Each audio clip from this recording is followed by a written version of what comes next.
Jérémy Mercier, je suis très heureuse de t'accueillir en Suisse, à Aubonne, dans le très bel arboretum au bord du Léman. J'aimerais d'abord te demander de me raconter quel est ton parcours, comme tu le dis très joliment toi-même, de naïf à complotiste. Okay, bah déjà merci Isabelle de m'avoir invité pour cette conférence hier soir avec Pierre Chaillot, effectivement à Aubonne. Donc mon parcours rapidement, donc moi je suis scientifique de formation, j'ai fait une prépa scientifique en France, maths sup, maths spé, je ne sais pas si les Suisses connaissent, mais bon c'est un truc après le bac à la fin du lycée, qui prépare à des concours très sélectifs en sciences. Et je suis entré à l'école normale supérieure de Lyon en chimie. Donc on était une toute petite promo, on était 14, quelque chose comme ça. Et puis après j'ai fait un DEA, donc un diplôme d'études approfondies qui est maintenant un master à l'école des ponts et chaussées à Paris. Et puis j'ai fait aussi une année à l'école des eaux et forêts à Paris également. Et enfin j'ai fini par un doctorat en recherche environnementale à l'Imperial College à Londres.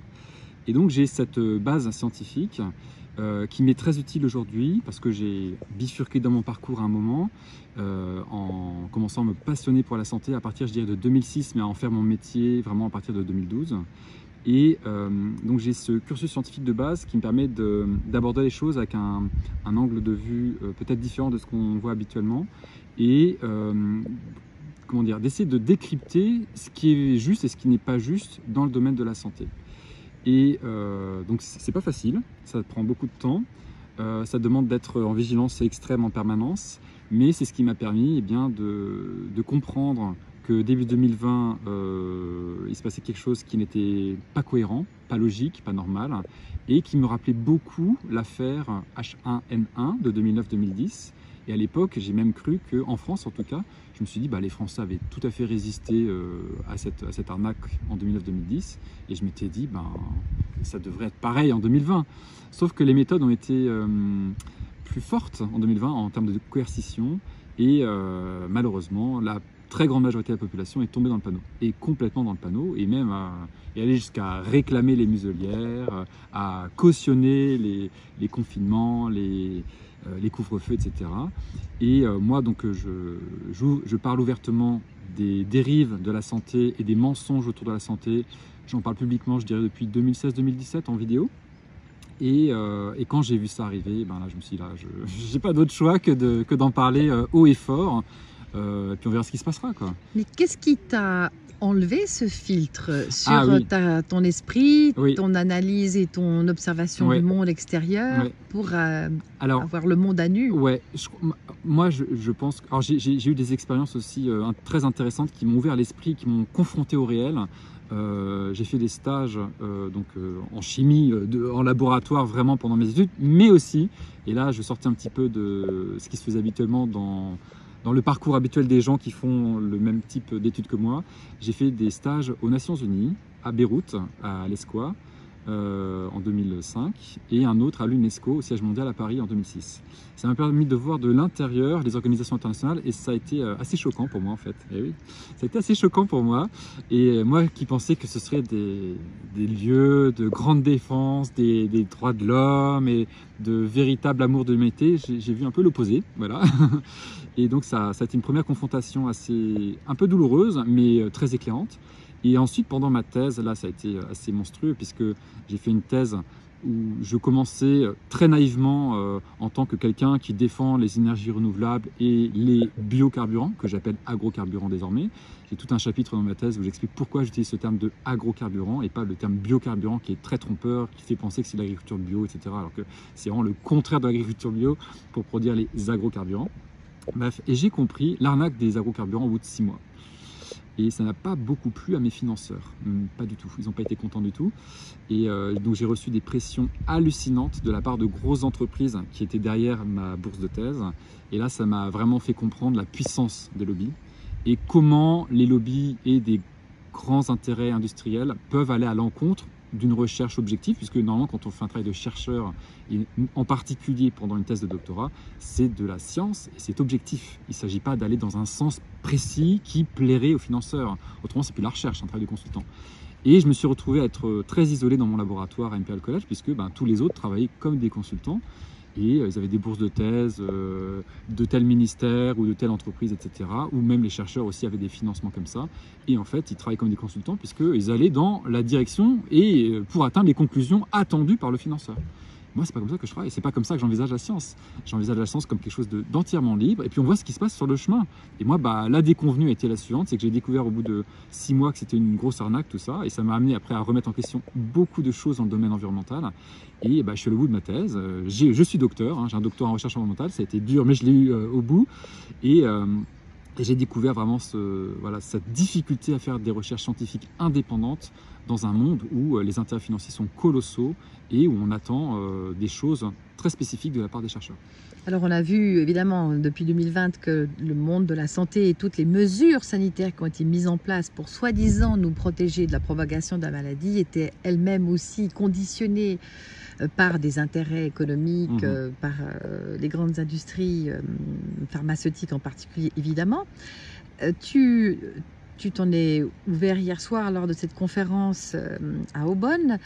Alors, Jérémy, est-il dangereux d'aller visiter sa grand-mère? Sommes-nous des êtres contagieux? Faut-il se méfier du rhume de l'autre?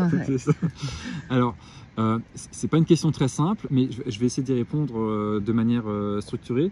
Donc, déjà, en 2020, moi, je croyais, on va dire comme ça les choses, je croyais encore au virus quand même. C'est-à-dire que j'avais entendu en 2009-2010 des choses sur Béchamp, les microzymas, que la maladie c'était pas ce qu'on pensait, etc.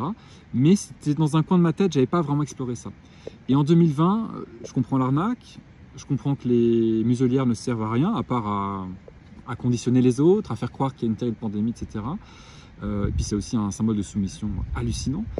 Ça je le comprends bien, mais je me dis que bon, il n'y a pas grand chose, hein. Il y a le rhume comme d'habitude, il y a la grippe comme d'habitude, et puis peut-être quelques malades en plus, mais c'était marginal, quoi, c'était pas un sujet. Ça, je le comprends bien, mais je ne suis pas encore à remettre en question l'idée que il y aurait que les virus, cette notion-là, serait fausse, ou en grande partie fausse. Et les choses sont venues progressivement, et notamment à la lecture d'un livre qui s'appelle Virus Mania, que Denis Rancourt, avec qui je travaille depuis 4 ans, m'a conseillé. Je ne sais même pas s'il l'a lu jusqu'au bout d'ailleurs. Mais en tout cas, lui, il me l'a conseillé et je l'ai lu. J'ai mis beaucoup de temps pour le lire parce que chaque page était un peu comme une grosse claque dans la gueule, je dirais. Et j'ai été vraiment fasciné par la démarche des 4 auteurs du livre et ce qu'ils mettent en avant. C'est-à-dire que, en tout cas, pour les maladies qu'ils étudient dans le livre, on n'a pas besoin de faire intervenir un virus pour expliquer les choses. Au contraire, la théorie virale sert à cacher les véritables causes des maladies. Et ça, j'ai trouvé ça absolument fascinant. Et j'ai compris comme ça, progressivement, qu'effectivement, mettre en avant le virus ou un type de virus comme la cause d'une maladie était une façon extraordinaire de cacher les véritables causes, environnementales, psychologiques, toxiques, carences alimentaires, peu importe. Il y a plein de raisons pour lesquelles on peut être malade d'une maladie dite virale. Et que, en fait, j'attends les preuves véritables, et j'en ai pas aujourd'hui, que certaines maladies soient effectivement, c'est un virus qui est responsable. Et donc, effectivement, en tant qu'humain potentiellement porteur du virus, on puisse être dangereux pour les autres. Mais moi, je crois que si on veut que sa grand-mère meure plus vite, il ne faut pas aller lui rendre visite, il faut l'enfermer chez elle. Et c'est ce qui s'est passé pendant cette période où, effectivement, eh bien, beaucoup de personnes dans des établissements de personnes âgées, des EHPAD, en France on appelle ça comme ça, eh bien, on les a laissés de côté, on les a enfermés dans leur chambre. C'est vraiment une torture hallucinante, c'est une violence, je trouve ça inhumain. Et là, ça arrive souvent, c'est ce qu'on appelle un syndrome de glissement. Les gens se laissent mourir. Et parce que leur vie est tellement dure, tellement insupportable. On est des êtres sociaux, on est des animaux sociaux, on a besoin d'attaquer les autres, on a besoin de contact, de se toucher, de se parler. Et laisser une personne âgée enfermée dans sa chambre, parfois pendant 15 jours ou 3 semaines, sous prétexte soi-disant pour la protéger, eh bien c'est la meilleure façon de tuer la personne. En mettant tout sur le dos du virus, est-ce que c'est pas aussi une manière de déresponsabiliser les humains, de prendre soin de leur santé selon les moyens que la nature nous a donnés?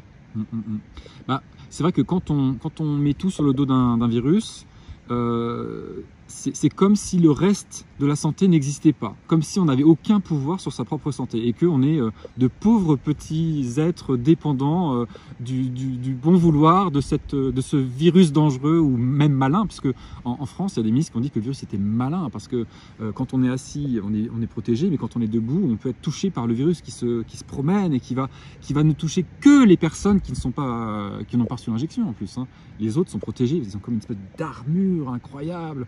Voilà, donc on a eu des discours complètement délirants. Et effectivement, faire porter le chapeau de notre état de santé à un virus, c'est déresponsabilisant au possible. Et ça donne l'impression que sans l'intervention d'entreprises pharmaceutiques philanthropes au possible, comme tout le monde le sait, eh bien on serait morts tous, hein, évidemment. Donc ça, moi effectivement, bien sûr, je combats ce genre de discours complètement absurde et obscurantiste. À partir du moment où on a compris qu'on est responsable de sa santé, déjà on évite beaucoup de problèmes, première chose.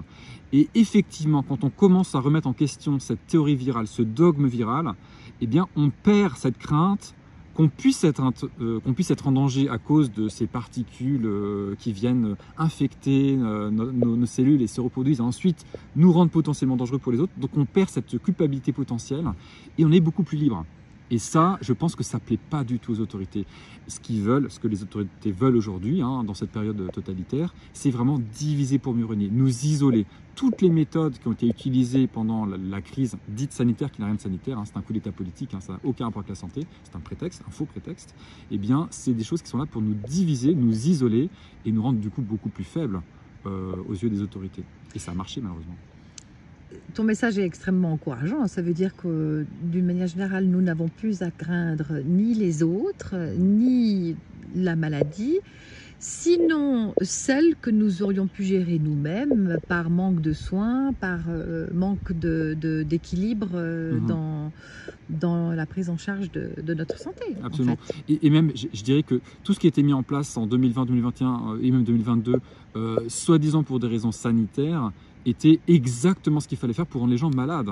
Le stress, l'isolement, rester chez soi de façon sédentaire et plus faire de sport, tout ça, ça rend les gens malades, évidemment. Il n'y a pas besoin de faire de longues études pour le comprendre, ça. Donc, après, on peut se poser la question de pourquoi c'était fait, mais moi, tel que je comprends les choses, c'est que c'était véritablement fait pour nous contrôler et nous affaiblir. Oui, alors, hier soir, j'ai parlé en particulier, à la fin de la conférence, de la polio, de la grippe espagnole, du sida et je sais plus si c'est autre chose, j'ai un doute. Bon. La varicelle Non, la variole, exactement. Et j'ai montré qu'effectivement, donc aujourd'hui, il y a un consensus, je mets plein de guillemets, hein, parce que quand il y a consensus en science, ça veut dire qu'en fait on refuse les dissidents, on leur donne pas le droit de s'exprimer, on les censure, et après on fait croire que tout le monde est d'accord. Bah oui, tout le monde est d'accord si on interdit aux autres de parler, évidemment. Donc voilà, donc c'est comme ça que se construit le consensus scientifique aujourd'hui, et on peut voir ces maladies différemment, et on peut les comprendre par exemple la polio. La polio, exactement, c'est un exemple qui est vraiment très très intéressant, et la polio, on peut la comprendre comme déjà un ensemble de plein de maladies différentes, mais en particulier des maladies qui sont associées à de l'exposition à un insecticide qui a été très utilisé jusqu'aux années 60, le DDT, et qui est très sans doute responsable de la majorité de ce qu'on appelait la polio à une époque. Et il a fallu qu'on interdise progressivement le DDT, qu'il soit banni, qu'il ne soit plus commercialisé, pour que les épidémies de polio disparaissent. Et on a attribué ça au vaccin qui s'est développé en même temps, mais ça n'a probablement aucun rapport avec le vaccin, mais bien avec l'interdiction du DDT. Et les rares cas de polio qu'on trouve aujourd'hui, enfin de polio avec des guillemets qu'on trouve aujourd'hui dans le monde, c'est dans les quelques dernières régions ou pays qui utilisent encore le DDT. La variole? Alors la variole, là, c'est un peu plus complexe, c'est lié à tout un ensemble de conditions de vie. Et effectivement, c'était vraiment une maladie associée à l'extrême pauvreté. Donc on avait beaucoup de varioles dans les pays européens à la fin du 19e siècle. Hein. Les gens vivaient dans des conditions épouvantables dans les villes. Enfin, pas tous, mais une grande partie vivaient dans des conditions épouvantables. Et quand on améliore les conditions de vie, quand les gens ne vivent plus à 15 par chambre dans des environnements insalubres, sans aération, avec un chauffage moisi, des rats qui courent dans tous les sens, avec un accès à une nourriture complètement avariés. Les gens vont mieux et on voit, quand on regarde la courbe de mortalité de la variole, elle diminue de façon spectaculaire sans qu'il y ait forcément l'utilisation des vaccins. Donc on voit en fait que, d'après tes graphiques hier soir aussi, que toutes les courbes de mortalité diminuent dès que le niveau de vie, les qualités de vie augmentent, s'élèvent. Et comme par hasard, on vient avec les vaccins à ce moment-là. Ah là, c'est ça. Et ils arrivent. Ils n'ont rien à voir avec le succès finalement de l'éradication de la maladie. C'est ça. Quand on regarde la mortalité par maladie, c'est vrai qu'on se rend compte que les vaccins arrivent quand le combat est déjà fini. Et on attribue tout le mérite de la diminution de la mortalité de la maladie aux vaccins alors qu'ils arrivent, alors que, par exemple, c'était pour la coqueluche et la rougeole, on voyait ces graphiques-là. La diminution de la mortalité est de 98,6% au moment où le vaccin arrive. Donc, ça a été spectaculaire, cette amélioration cette baisse de la mortalité liée à ces maladies. Le vaccin arrive et puis après on dit regardez, c'est grâce au vaccin. Et en fait, il y a quasiment plus de mortalité quand ces vaccins arrivent. Donc c'est absurde. Et malheureusement, dans les médias de propagande, on va dire regardez comme les vaccins fonctionnent et on va montrer des graphes de mortalité ou de cas de malades et on montre qu'une petite partie et ça donne l'impression que le vaccin est responsable. Alors qu'en fait, cette tendance a été déjà là depuis très très longtemps. Puisque tu as travaillé aussi au sein des organisations internationales, tu es mieux renseigné que personne sur ces fameux objectifs de l'agenda dit humaniste et du développement durable des Nations Unies. On a un peu l'impression qu'on est dans un renversement des valeurs où on essaie de nous vendre sous couvert de bien, finalement, des objectifs qui nuisent à l'humanité. Est-ce que tu peux nous donner quelques exemples ? Celui auquel j'ai été confronté en particulier pendant ma thèse de doctorat, c'était le changement climatique. Donc sous couvert de bien, alors déjà on présente un danger insaisissable, un peu comme les virus d'ailleurs. On peut pas, c'est pas hyper concret et soi-disant il y aurait eu ce changement climatique et ces augmentations de température qui menacent l'humanité, qui vont faire fondre les glaciers, puis après on va se retrouver sous l'eau. Enfin, c'est vraiment apocalyptique comme vision et ça correspond un peu à, dans Astérix, c'est ce que disent les Gaulois, c'est le ciel qui va nous tomber sur la tête. C'est vraiment ce même genre de délire apocalyptique. Et j'ai compris l'arnaque, on va dire, je ne sais pas si ça peut passer sur YouTube ça, du changement climatique pendant ma thèse. Alors c'était très difficile parce qu'évidemment j'étais entouré de personnes dont le travail est conditionné à cette croyance. Et moi j'ai pas osé aller trop loin là-dedans dans ma thèse. Il fallait que je parle des agrocarburants et puis c'est tout, quoi. Donc j'en ai dit le minimum, mais je comprenais au fur et à mesure ces choses-là. Et effectivement, moi, tel que je vois les choses, c'est que il y a des véritables enjeux écologiques, ça je ne le nie pas, et d'ailleurs on peut mesurer très facilement la pollution des sols, de l'eau, de l'air, enfin ça c'est du très concret, beaucoup plus que le changement climatique pour le coup. Et en plus on a des modes d'action tout à fait utilisables tout de suite, pas forcément hyper chers et qui donnent des résultats, ça c'est clair. Et ce qui m'a choqué, c'est que on réduisait tous les problèmes environnementaux au changement climatique. Et au CO2. Et bien sûr, et au CO2 qui serait la cause, et au gaz à effet de serre qui serait la cause de ce changement climatique. Et ça m'a beaucoup gêné. Alors après, j'ai découvert, bien sûr, que les agrocarburants, sous couvert d'être... Enfin, on les présente comme des énergies vertes et propres. Et moi, je me rends compte que quand on regarde l'analyse de cycle de vie total de ces agrocarburants, on ne voit pas un bénéfice environnemental réel. Et voire même, ça peut être encore plus polluant que les carburants dits fossiles. Oui. Donc moi, ça a été le choc, moi qui partais naïvement défendre les agrocarburants, il y a eu cette grosse déconvenue. Et donc j'ai compris en même temps qu'il y avait surtout cette histoire de changement climatique qui était utilisée pour défendre des nouvelles technologies comme la voiture électrique, comme ces fameux agrocarburants qui étaient très à la mode à l'époque. On n'en parle plus maintenant, mais ils sont bien là. Sans le savoir, les gens, quand ils vont faire un plein d'essence ou de gasoil, aujourd'hui en France en tout cas, il y a 7% de biodiesel dans leur diesel et 5 et quelques pourcents, je ne sais plus exactement, de bioéthanol dans leur essence. Donc ils en prennent sans le savoir en général. Donc c'est déjà là. C'est toujours une bonne excuse pour taxer le citoyen et le culpabiliser. Toujours. Voilà. Et donc maintenant, on met le paquet sur les véhicules électriques, ce qui soi-disant sont bons pour la planète, etc. quand on regarde vraiment le bilan environnemental des voitures électriques par rapport aux voitures conventionnelles, je ne suis pas du tout sûr qu'on voit un intérêt. Et puis évidemment, il y a d'autres problèmes qui sont créés maintenant avec l'exploitation des enfants dans des mines, je ne sais plus comment ça s'appelle, coltan, je crois que c'est ça, le minerai qui est utilisé au Congo. Et le lithium. Et puis il y a le lithium aussi. Bref, en tout cas, il y a bien d'autres enjeux qui arrivent. Il y a la problématique après du recyclage de ces batteries qui sont très lourdes, qui coûtent très cher à produire, qui demandent beaucoup d'énergie et qui demandent aussi d'extraire des grosses quantités de minerais pour avoir à la fin ces quelques grammes ou ces quelques kilos de minerais indispensables.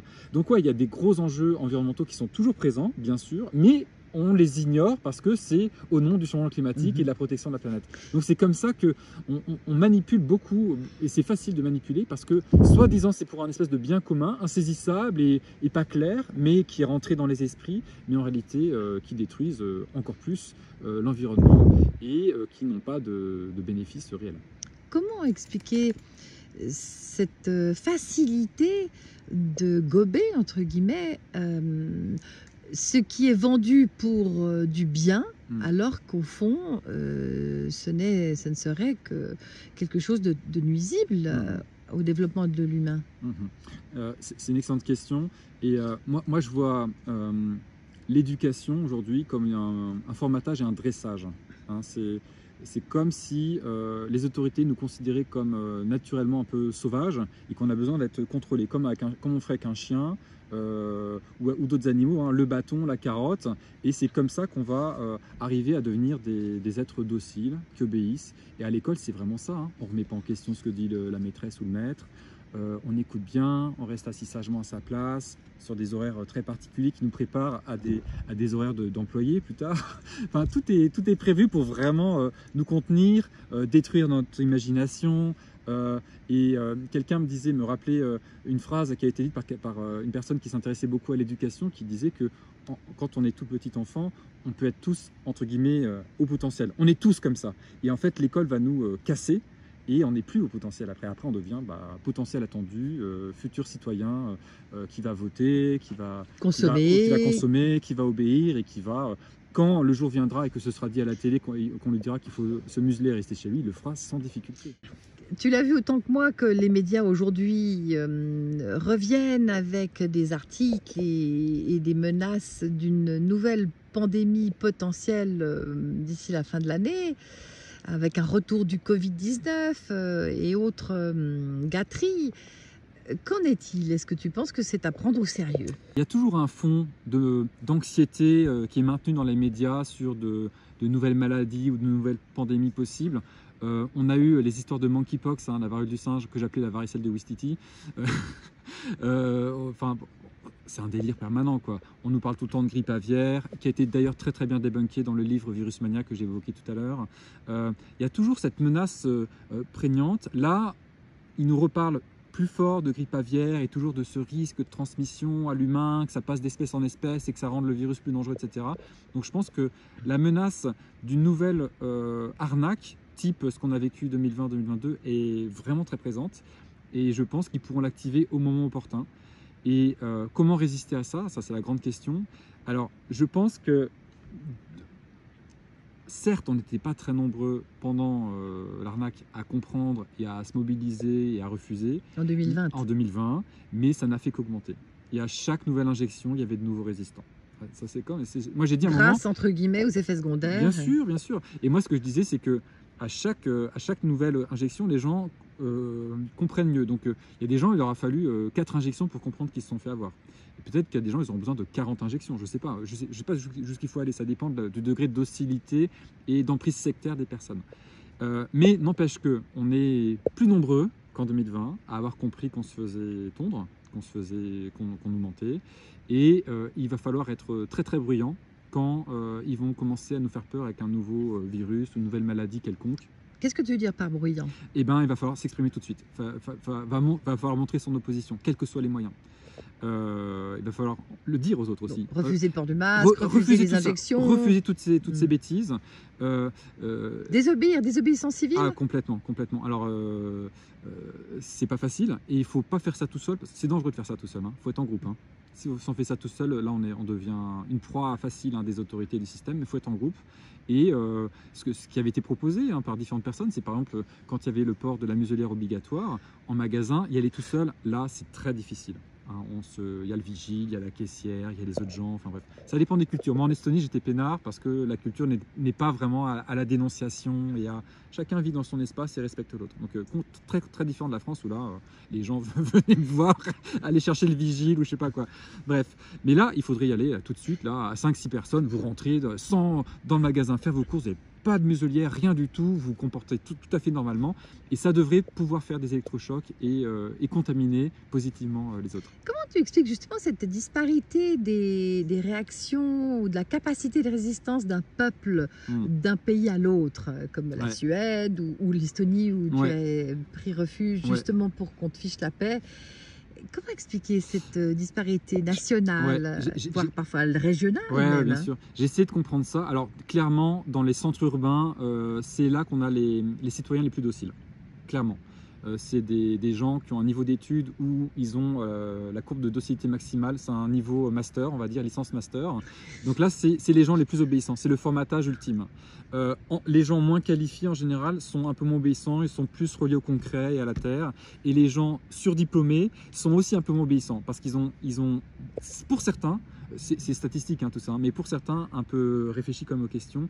Et on va trouver dans des gens qui ont des niveaux doctorat et au-delà aussi plus de résistance. Je pensais que c'était le contraire. Non, il n'y a pas d'augmentation comme ça. Ça fait une courbe en cloche. C'est vraiment comme ça. Et le maximum d'obéissance, c'est le niveau plutôt licence master. Ingénieur, là, c'est vraiment l'obéissance maximale, par exemple. Voilà.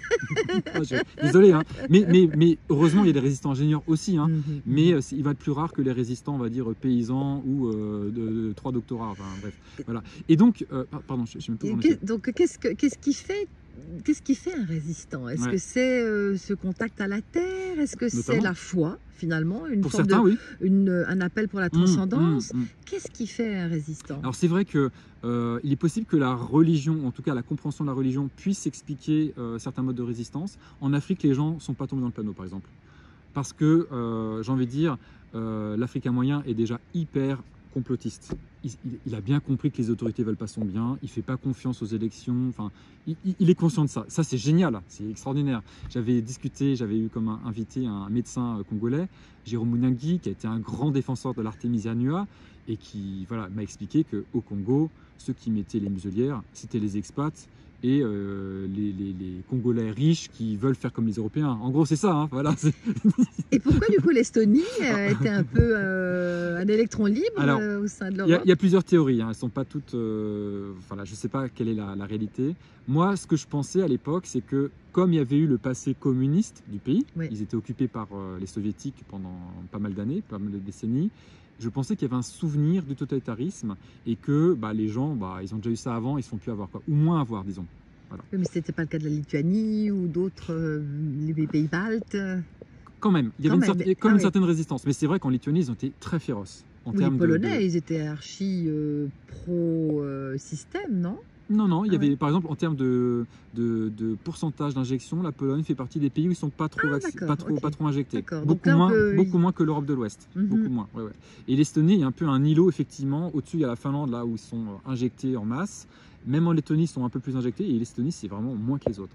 Alors peut-être aussi qu'il y a une partie de la population importante en Estonie qui est russe ethniquement et qui sont moins dociles peut-être que les Estoniens, c'est ce qui se disait aussi sur place. Après, moi, il y a aussi une autre possibilité, c'est que l'Estonie, il y a déjà quand même pas mal de choses autour de l'identité numérique. Donc ils sont déjà, on va dire, Great Reset Ready, ils sont déjà prêts. Et donc il n'y avait pas besoin d'être trop méchant parce qu'en fait le pays est déjà à l'avant-garde. Il y a aussi une autre explication, c'est que c'est un pays qui est face à la Russie et c'était une façon, comment dire, peut-être de montrer qu'il y avait certaines libertés. Enfin, il y a un mélange de tout ça, je ne suis pas tout à fait au clair sur le pourquoi. Mais il est vrai que même si les gens, c'est pas comme en France, les gens ils vont pas forcément faire des manifestations, des choses comme ça. Il y a eu beaucoup de manifestations de gens qui étaient contre les vaccins, contre les masques, etc. Et il y a moins eu ça en Estonie, mais au quotidien, quand il y a eu le pass qui a été mis en place, il y a des gens qui ont dit ok, j'irai plus au resto, c'est pas grave, ils feront autre chose, tout simplement. Et puis une fois qu'ils ont retiré les obligations, ils ont dit du coup je reviens. Enfin voilà, c'était aussi simple que ça, quoi. Et certaines personnes m'ont dit aussi, et c'était très intéressant pour revenir sur l'hypothèse passé soviétique qui permettrait de comprendre cette résistance locale, ils m'ont dit, quand j'ai vu arriver Covid, ça m'a rappelé les souvenirs pendant l'URSS où on disait un jour oui, enfin un jour noir, un jour blanc, le contraire, enfin ça leur rappelait ce souvenir-là. Ils se sont dit, j'ai l'impression d'avoir déjà vécu ça avant. Donc il y avait ce souvenir-là quand même. Alors ça, on a aussi observé apparemment en Allemagne, avec les deux Allemagnes. Allemagne de l'Est, l'Allemagne de l'Est qui était beaucoup plus résistante, absolument. qui pliait beaucoup moins aux restrictions sanitaires, et l'Allemagne de l'Ouest qui n'avait pas cette expérience d'une ancienne forme de dictature. Ouais. Et je pense qu'en Europe de l'Ouest, effectivement, alors il y a l'exception de Franco quand même, hein, c'était quand même une forme de totalitarisme, je pense, en Espagne, qui a duré jusqu'à la fin des années 70, et pareil au Portugal. Mais bon, en tout cas, France, Allemagne de l'Ouest, ou Royaume-Uni, Italie, etc., les gens, ils ont suivi parce que c'est comme si on avait oublié le totalitarisme de la Seconde Guerre mondiale. C'est trop loin. Et d'ailleurs, il y a pas mal d'anciens, contrairement à ce qu'on pourrait penser, au-delà de 80 ans, qui jouaient pas trop le jeu en fait. C'est les 60 jusqu'à 80 qui là jouaient le jeu à fond, mais pas les plus âgés, pas forcément les plus âgés. Mais bon. Et puis il y a aussi encore pour beaucoup de pays européens, cette allégeance aux autorités qui sont perçues un peu comme un pouvoir paternaliste qu'on ne va pas remettre en cause. On ne peut pas nous vouloir du mal. Oui, il y a cette croyance que moins de l'État veut notre méfiance, bien. contrairement aux anciens colonisés des dictatures de l'Est. Et la Suède, c'est aussi une exception, je pense, parce qu'ils ont vécu H1N1 à une époque, donc en 2009-2010, les gens se sont fait vacciner en masse. Et contrairement à la France, où pour le coup il y a eu très peu de vaccination, ils sont fait vacciner en masse en Scandinavie et notamment en Suède. Et la Suède pour le coup a été assez transparente sur le fait que la pharmacovigilance faisait remonter beaucoup de cas de narcolepsie. Donc de gens qui étaient devenus narcoleptiques, donc avec une maladie grave, hein, où ils s'endorment, ils tombent de sommeil en pleine journée, parfois en tombant par terre, enfin c'est vraiment assez catastrophique. Et ça a été reconnu comme effet secondaire des vaccins H1N1.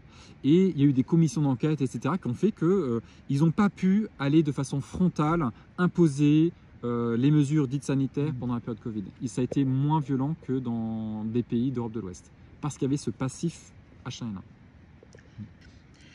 Jérémy, au fond, qui est à la manœuvre? À qui profite le crime? Qui est derrière ces mesures sanitaires, politiques, économiques?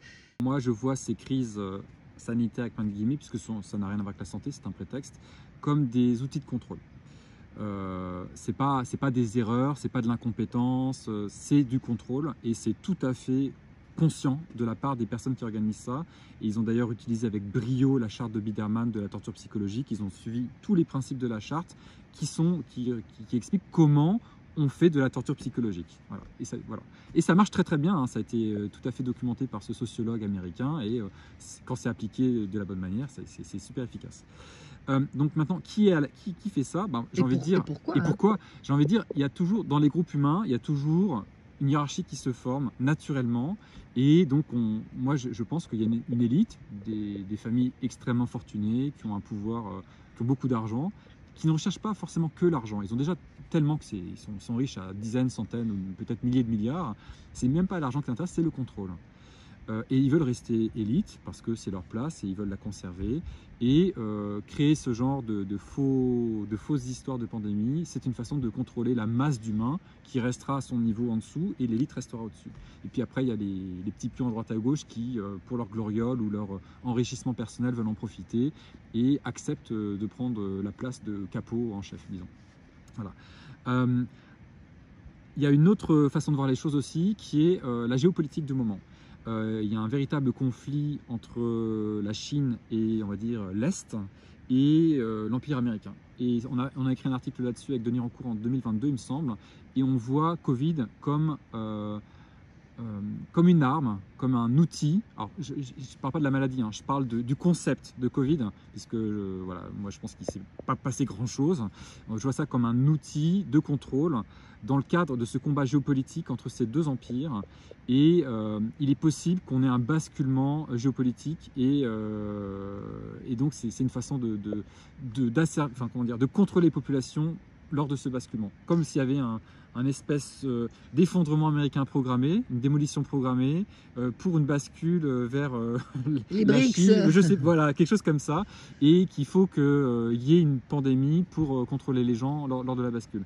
Alors après, on peut aussi voir les choses de façon aussi plus spirituelle peut-être, c'est qu'en tant qu'humain, on a peut-être besoin d'être confronté à ça pour accéder à certaines vérités qui ne seraient pas visibles, qui ne seraient pas accessibles autrement. Moi, j'ai envie de dire, grâce à ces événements de 2020-2023, j'ai appris tellement de choses. Et je suis allé jusqu'à me poser ces questions de dogme viral que je me posais pas beaucoup, voire pas du tout avant. Et je suis reconnaissant d'avoir pu bénéficier de cette opportunité incroyable qui a été Covid pour m'ouvrir à d'autres choses, rencontrer des personnes incroyables partout et puis découvrir aussi plein de choses et continuer sur ces recherches de vérité. Donc quelque part ça a été aussi bénéfique à ce niveau-là. Je dis pas que c'est pas agréable, c'est pas facile. Moi j'ai carrément quitté mon pays avec ma famille pour m'installer dans un pays que je connaissais pas. Enfin c'était l'aventure totale, mais en même temps je ne serais jamais allé en Estonie autrement. J'ai découvert plein de choses et plein de gens grâce à ça, donc c'est aussi très utile. Est-ce que d'un point de vue aussi spirituel, on ne pourrait pas envisager que ces élites qui finalement œuvrent à nous maintenir dans de la peur et à nous limiter dans notre potentiel ne serait pas quelque part l'ange déchu de Dieu ou faisant partie de l'univers luciférien pour servir Dieu lui-même, c'est-à-dire pour obliger l'humain ou inviter l'humain à polir son diamant intérieur pour qu'il redevienne complètement souverain, qu'il s'affranchisse de toute forme de dépendance, de hiérarchie qu'il l'asservisse et devenir lui-même le régent de sa propre planète, aligné sur les lois de la nature, sur les lois divines. Il y a peut-être quelque chose comme ça, parce que c'est vrai que parfois on se dit c'est tellement grotesque en face que déjà parfois je me dis mais comment les gens peuvent tomber dans le panneau tellement c'est énorme et parfois je me dis ça donne l'impression parfois que c'est comme un coup monté pour nous forcer à nous reprendre en main, à redevenir souverains, à nous recentrer, à vraiment découvrir le monde et à sortir des illusions dans lesquelles on est enfermé. Ça donne presque cette impression parfois, tellement c'est énorme. Donc peut-être qu'un jour on peut imaginer mettre toute cette clique au chômage, finalement au chômage technique, parce qu'on deviendrait des êtres souverains et libres, et du coup leur mission, leur rôle serait caduque. À quoi pour toi ressemblerait, Jérémy, à quoi pour toi ressemblerait cette terre habitée par des humains souverains? Wow, bah dis donc, ça alors là c'est large comme question. C'est vrai que c'est difficile. En fait, c'est tellement différent de ce qu'on vit actuellement, même si aujourd'hui il y a des choses super belles aussi. Enfin, moi j'ai envie de dire, j'ai l'impression que l'humain est bon par nature, à part peut-être quelques cas pathologiques, mais la très grande majorité des humains sont bons. Et d'ailleurs, c'est leur bonté qui est exploitée par ces personnes qui nous manipulent. Comme ils savent qu'on fait attention aux autres naturellement, normalement, eh bien, ils nous coincent dans des mécanismes où, pour pas faire mal aux autres, on va se museler et s'enfermer chez soi. Donc c'est une manipulation des bons côtés de l'humanité. Donc je trouve que l'humanité, elle est déjà belle telle qu'elle est, mais elle est effectivement complice de plein de crimes parce qu'elle est manipulée et naïve et ignorante aussi.